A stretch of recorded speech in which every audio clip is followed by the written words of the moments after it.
बातम्या बघण्यासाठी आमच्या चॅनलला सबस्क्राईब करायला विसरू नका।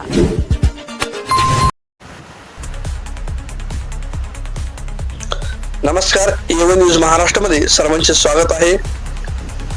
ही आहे शेतकऱ्यांच्या वेदनांची जिवंत कहाणी।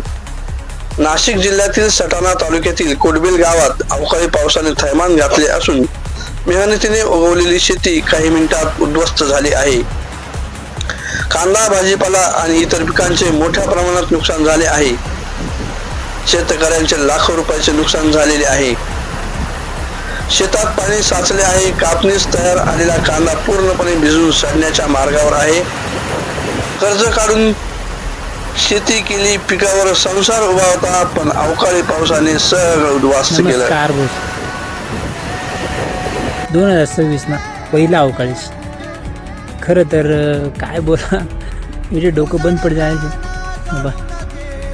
या कांदा पिकाडाले जबरदस्त मेहनत होते खूप। काही याले लावापासून पाऊस नाही त्रास झाला ते बरं आहे। भूगडना मस्त कांदा चांगला आहे घेतला तो। रेट तर नाही द्यायला बी, पण पूर्ण कांदा पाणी भिजेल। आणि पाऊस असा पडेल जे ना डायरेक्ट पावसाळा ना पाऊस सारखा शळणदार अजून बी कचाकच पायात जायला वावरच ना।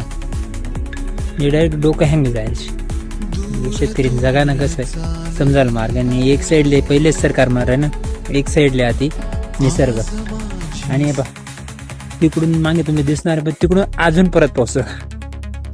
डोकं हँग जाईल।